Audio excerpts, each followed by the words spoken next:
वन्दितो सव्यसिद्धे ध्रुवमचलमणोभवं गतिं पते मोक्षामि समय पाहुड मृण्मो सुदकेवलीभरितं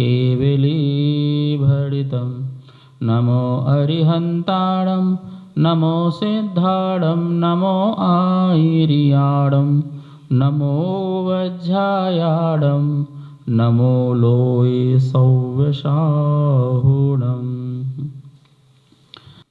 महानुभाव, समय सार चल रहा है और समय सार में हम 306 और 307 नंबर की गाथा 9वें अधिकार में पढ़ रहे हैं, समझ रहे हैं।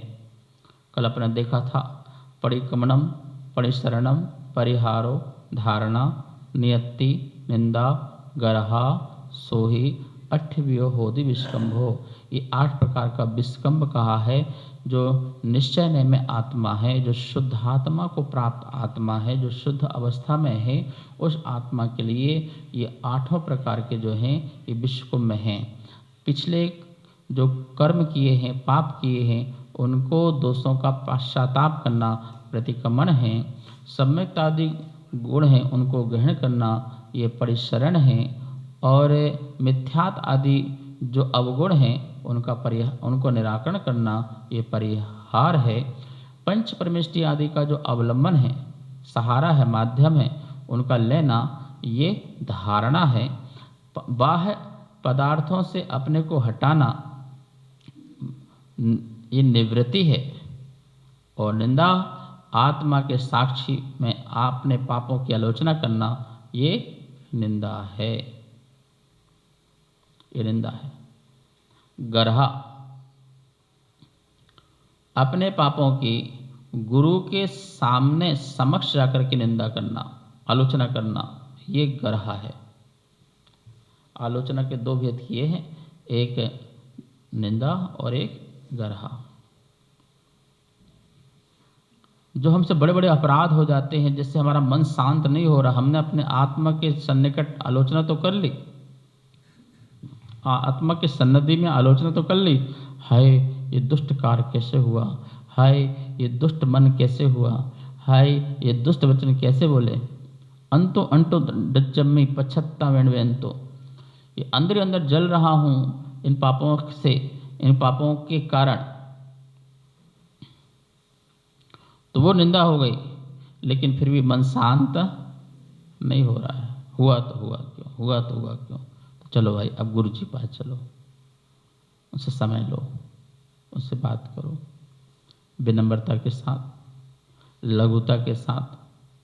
गुरुदेव, यह कृत मेरे से हो गया, ये कार्य मेरे से हो गया, मेरी आत्मा का शोधन करें, मेरे चित्त को पावन करें, पुनीत करें। अनुचित कार्य हो गए हैं, व्रतों में दोष लगे हुए हैं, सदोष हो गए हैं, ऐसा कह करके गुरु से अपनी आलोचना करो। वो गर्हा है। क्या है? गर्हा। ठीक है। लेकिन गर्हा तभी मानी जाती है जब गुरु से निश्चल भाव से सब चीजें जो है बताई जाती हैं। मायाचारी के नहीं नहीं वो तो ऐसे ही था, वो ऐसे नहीं, ऐसे ही था। अब ये क्या चल रहा है, ये मायाचारी है। तुम बताना भी चाह रहे हो, नहीं बताना चाह रहे, अपनी बताना चाह रहे। जैसे किसी व्यक्ति को दूसरी बताना होता है ना, अपनी नहीं बताना, दूसरा हाँ वो कुछ नहीं, तो ऐसी तो। अब वो क्या कर रहे, मायाचारी चल रही। अरे ऐसे गुरु से छल मत करो, सीधा सीधा बोलो। अरे तुम्हें किसी के कल्याण की भावना भी है तो गुरु से बोल सकते हो कि हाँ ये थोड़ा देख लो, ऐसा इनका है, ठीक हो जाए। तो डायरेक्ट बोलो ना, पता नहीं डरना किस बात से। नहीं हम तो साथ साथ उठते हैं बैठते हैं, एक दूसरे के बताएंगे तो कैसे रहेंगे, फिर सुनना पड़ेगा, उनकी सुनते रहो, उनकी सुनते रहो। तो भैया फिर आप देखो मत, फिर जिसको जो करना है करने दो, अपना आत्म कल्याण करो। ठीक है।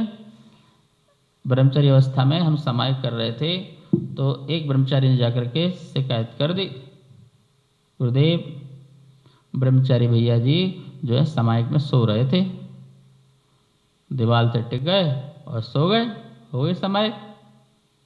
बोले अच्छा बुलाओ। बोले क्या हुआ? बोले हाँ गुरुदेव, बड़ा आलस प्रमाद आया, मुझे पता नहीं चला सामायिक का, सामायिक में दोष लग गया। ठीक है, तो हमको तो दी एक माला, और जिसने शिकायत की थी उसको 2 माला नहीं, 1 आसन, शाम का भोजन नहीं करोगे। तो बोले गुरुजी मैंने क्या गलती की है? बोले तुमने भी सामायिक नहीं करी है। बोले मैंने तो सामायिक पूरी की गुरुदेव, मैं तो नहीं सोया। बोले तुम सामायिक पूरे सामायिक किसको देखते रहे? किसको देखते रहे? अपने को थोड़ी देखते रहे। पूरी सामायिक तुम सामने वाले को देखते रहे कि वो क्या कर रहा है।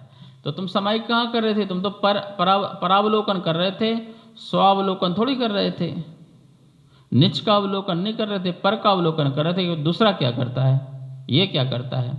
ये जितने टोका टाकी वाले लोग होते हैं ये दूसरों को देखने वाले होते हैं, अपने को देखने वाले नहीं होते, अपने में रहने वाले नहीं होते।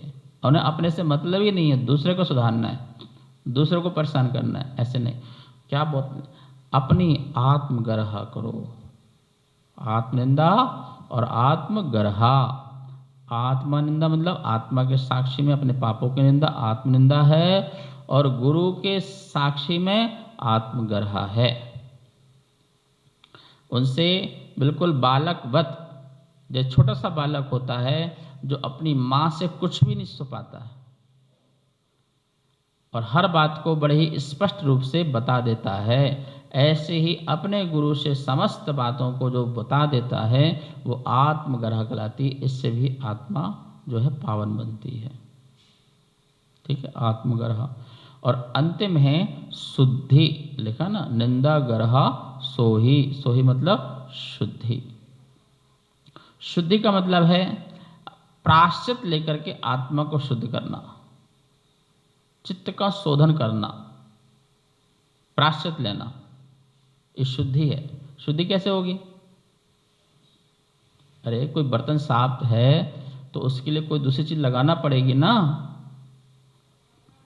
निरमा लाओगे, पानी लाओगे, तब जाके बर्तन साफ होगा। तो किसी चीज को लेना पड़ा तब बर्तन साफ हुआ। ऐसे ही तुम्हें प्रायश्चित लेना पड़ेगा जब आत्मा साफ होगी।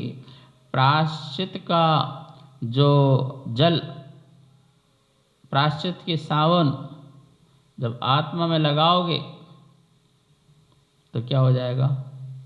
मैं तो बोलता हूँ कि आलोचना की सावन और प्रायश्चित का जल लगाओ और आत्मा को चमकाओ। आलोचना की सावन लो, पहले गुरु से आलोचना करो, आत्मालोचना करो, सावन से दो, सावन लगाओ, ये सावन लगाना है। और फिर प्रायश्चित का क्या करो? गरम गरम, ठंडा नहीं, गरम गरम जल डालो, तो क्या हो गया? सारा क्लीन हो गया, कुछ भी बचने वाला नहीं है। तो शुद्धि मतलब प्रायश्चित लेना। जो भी मेरे द्वारा अपराध हुए, हो रहे हैं और होंगे, प्रभु मुझे प्रायश्चित दीजिए, तो वो प्रायश्चित लेना। प्रायः चित्तः, जो चित्त को शुद्ध करे, प्रायः मतलब शुद्ध, चित्त मतलब मन, जो मन को शुद्ध करे उसका नाम प्रायश्चित है। और कैसे शुद्ध होता है मन? तो अपराध हुआ है और गुरु ने कहा जा बेटा एक उपास करना और एक माला करना। तो जैसे आपने निश्चल भाव से उपास और एक माला की, आपके मन में जो कुछ भी विकल्प उठ रहा था, बार बार आ रहा था, गलत हुआ, गलत हुआ, गलत हुआ, गलत हुआ, और अब साफ हो गया। अब वो विकल्प नहीं आएगा। क्यों? क्योंकि आपने उसका पश्चाताप करके प्रायश्चित ले लिया है, प्रायश्चित कर भी लिया, प्रायश्चित कर लिया है। मन बड़ा शांत हो गया, मन हल्का हो गया, आत्मा शुद्ध हो गई। क्या हो गई? निश्चल करना होता है, सल अंदर नहीं रखना है। किसी प्रकार की सल रहेगी वो चुपती रहेगी, किसी प्रकार से मन में विकल्प होगा वो चलता रहेगा। इसलिए उन समस्त विकल्पों से मुक्त होने के लिए जो है इस प्रकार से हमें 8 प्रकार के कार्य करना पड़ते हैं। लेकिन ये 8 प्रकार के कार्य भी व्यवहारी जनों के लिए है, निश्चल जनों के लिए नहीं है। ये बात यहाँ कहना चाह रहे हैं। तू सच्चा निरपराधी होना चाहता है तो तू प्रतिक्रमण, प्रतिसरण, प्रतिहरण, धारणा, निवृत्ति, निंदा, गर्हा, शुद्धि, इनको भी विष को मान। तो फिर अमृत क्या मानो? अपरिक्रमण परिसरणम अपरिहारो अधारणा चैव अणयत्तीय अनिंदा गर्हा सो ही अमय कुंभो।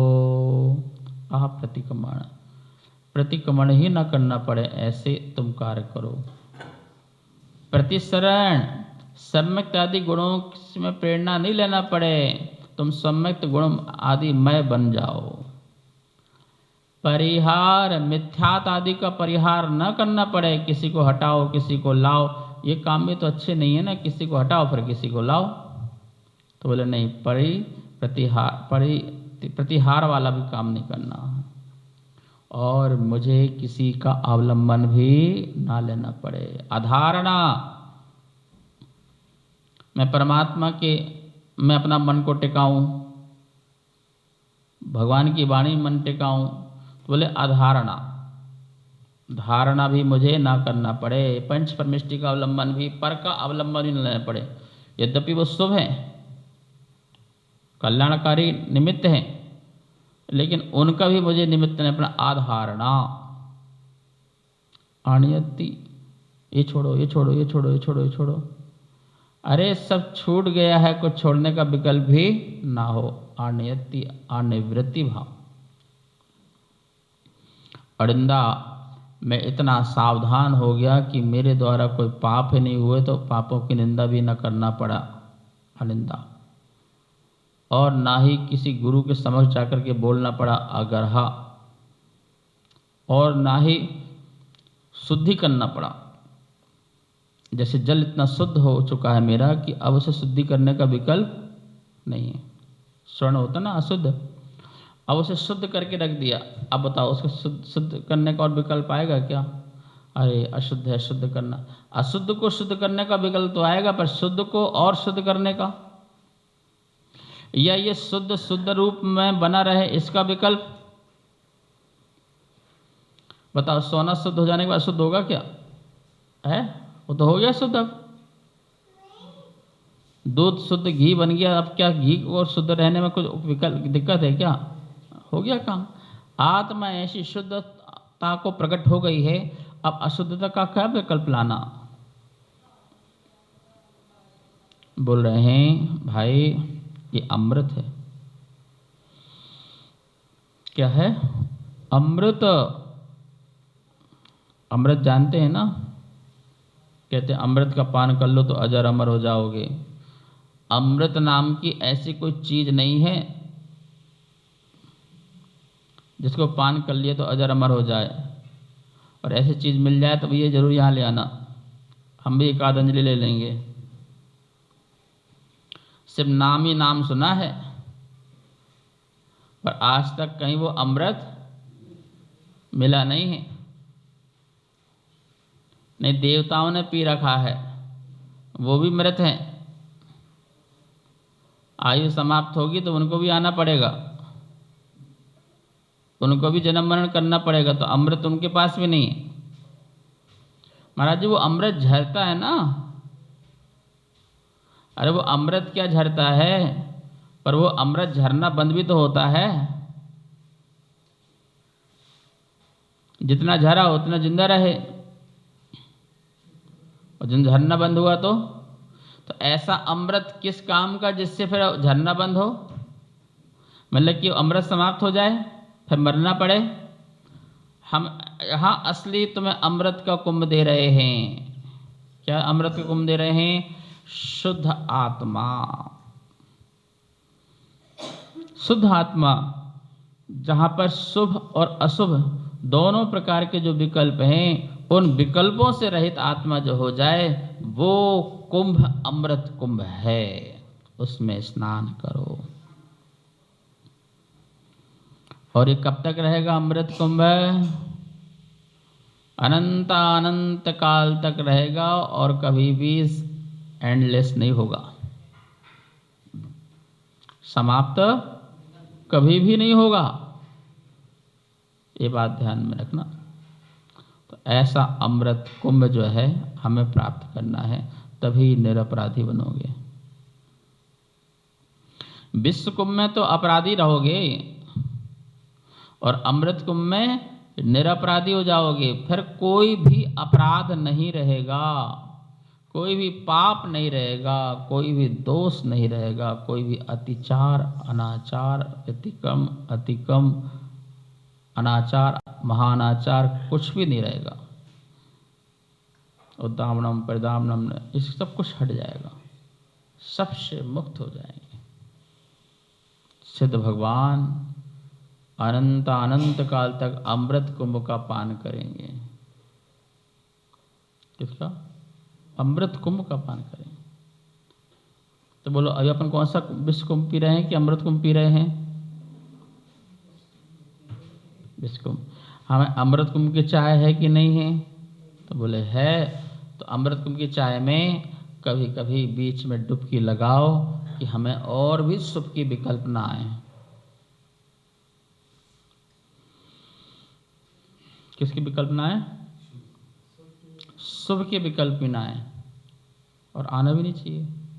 जैसे मेरा ध्यान में, शुद्धोपयोग में, और शुद्धोपयोग में एकदम से विकल्प आए, अरे मेरा प्रतिकोण छूट गया, मेरा वो जो है निवृत्ति रह गई, मेरा प्रत्याख्यान रह गया, त्याग करना रह गया, तो धड़ाम से नीचे गिरेंगे।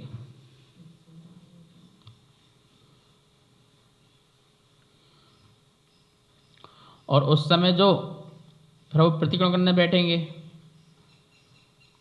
फिर वो आलोचना करने बैठेंगे, गुरु को निंदा करना बैठेंगे, शोधन करने बैठेंगे, तो कह रहे हैं कि हे मुनिराज, उस निश्चय की दृष्टि से तेरा वो ये विश्व कुंभ है। अब देखो, ज्ञानी और अज्ञानी,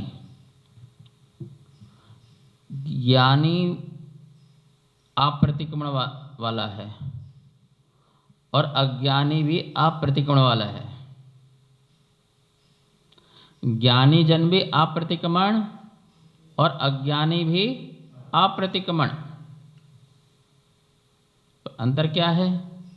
ज्ञानी का अप्रतिक्रमण प्रति समय अमृत कुंभ बना हुआ है। ज्ञानी का अप्रतिक्रमण प्रति समय शुद्ध आत्मा का अनुभव कर रहा है।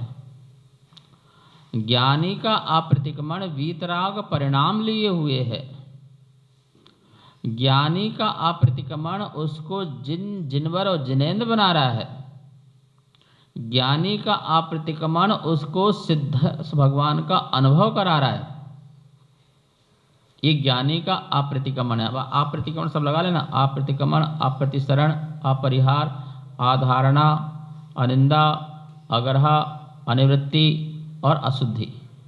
शुद्धि में अशुद्धि लग गया, ठीक है। तो इस प्रकार से एक ज्ञानी के अनुसार, और अज्ञानी भी अप्रतिक्रमण में है, क्योंकि अज्ञानी प्रतिक्रमण करते ही नहीं है, तो उसका अप्रतिक्रमण है। ज्ञानी अज्ञानी निवृत्ति करता नहीं है, इसलिए अनिवृत्ति है। बताइए, तो उसकी अनिवृत्ति चल रही है, ठीक है। तो अज्ञानी भी अप्रतिक्रमण, लेकिन उसका अज्ञानी का जो अप्रतिक्रमण है उसका वो विश्व कुंभ है। वो विश्व के कुंभ पी रहा है, विश्व को चाह रहा है। और विश्व से आदमी क्या होता है? मरता है। विश्व से इंद्रियां नष्ट होती हैं, मरण को प्राप्त होता है। तो अज्ञानी यदि अपने पापों की आलोचना नहीं करेगा, प्रतिक्रमण नहीं करेगा, कायोत्सर्ग नहीं करेगा, पश्चाताप नहीं करेगा, प्रायश्चित नहीं लेगा, निवृत्ति नहीं करेगा, अज्ञानी तो नियम से वो अपने अंदर विष पैदा कर रहा है और विष का पान कर रहा है। प्रति समय विष का पान कर रहा है। आप लोग कितने लोग हैं जो प्रतिक्रमण नहीं करते? नहीं करते हो ना, तो हर समय विष का पान कर रहे हो। विष का पान का मतलब है बंद बांध रहे हो। आप कितने क्रूर हो कि अपने पापों की निंदा भी नहीं कर पा रहे हो। इससे बड़ी क्रूरता क्या होगी कि तुम जान रहे हो मैं गलत हूं और फिर भी एक्सेप्ट नहीं कर रहे कि मैं गलत हूं,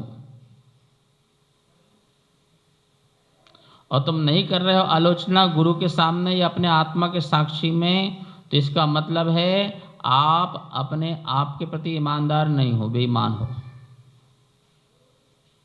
इसका यह मतलब है आपके अंदर उत्कृष्ट रूप से आर्त रौद्र ध्यान चल रहा है। इसका मतलब है आप बहुत बड़े हिंसक आदमी हो, जो प्रतिपल अपने आत्मा की हिंसा में लगा हुआ है। हिंस परिणाम, क्रूर परिणाम। अपनी आलोचना नहीं कर रहा है तो अपनी आत्मा की हिंसा प्रति समय कर रहा है ना, प्रति समय बंद को बांध रहा है ना। वो अपनी आत्मा को प्रति समय साकलों से बांध रहा है, कर्मों की बेड़ियों से बांध रहा है। जो आलोचना नहीं करता, जो प्रतिक्रमण नहीं करता, जो निवृत्ति नहीं करता, जो आत्मनिंदा नहीं करता, जो आत्मगर्ह नहीं करता और जो आत्मशुद्धि नहीं करता, ये सब जो हैं बंधन को बांधने वाले लोग हैं, बंधन को बांधने वाले जीव हैं। ठीक है। इतनी सुंदर ये गाथा आई है विश्व कुंभ की और अमृत कुंभ की। ये बात को समझना जरूरी है। हमें अज्ञानी की पर्याय में नहीं रहना है, हमें तो ज्ञानी की पर्याय में जाना है। और ज्ञानी मैंने बता दिया, ज्ञानी वही है जो आत्मज्ञान प्राप्त करे।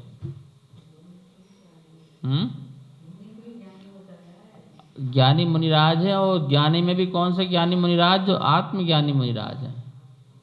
पै निज आत्म ज्ञान विनाना सुख लेस न पायो।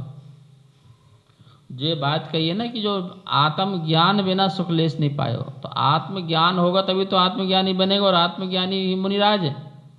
पै सुख लेस न पायो।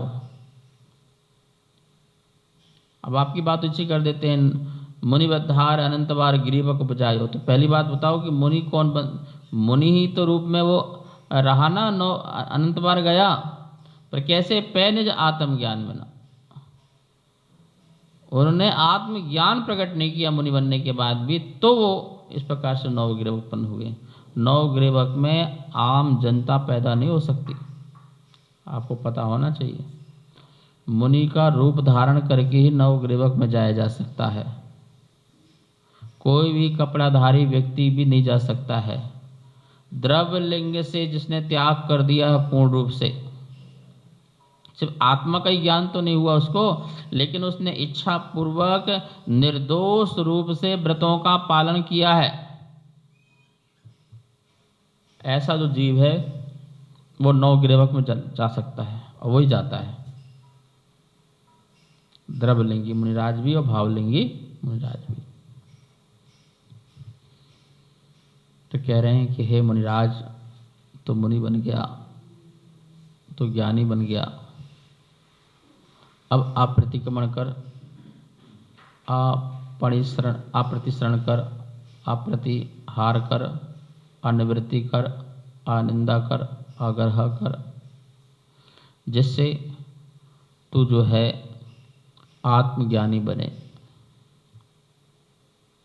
केवल ज्ञानी बने, महाध्यानी बने, महास्वामी बने, महानुभाव बने, महातेज उत्पन्न हो, महाओज उत्पन्न हो, महातेजस्वी, महाओजस्वी, ये सब तेरी आत्मा में प्रकट हो। इसके लिए तू पुरुषार्थ कर। तो गुरुदेव ये बताइए कि मुनिराजों को फिर प्रतिक्रमण करना चाहिए नहीं करना चाहिए? हम कल से प्रतिक्रमण करें ना करें संघ में? तो भैया करो ना, लोगों से बातें करोगे, प्रतिक्रमण करो, अच्छी बात है। यहाँ वहाँ की गप छांटोगे इसलिए प्रतिक्रमण करो, अच्छी बात है। और भी दूसरे कार्य करोगे इससे अच्छा प्रतिगुण अच्छी बात है।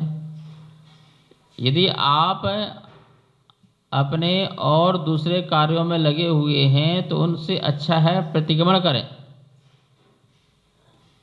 स्वाध्याय करें, कायोत्सर्ग करें, आत्मनिंदा आत्मगर्ह करें। ये उस समय आपके लिए अमृत कुंभ है।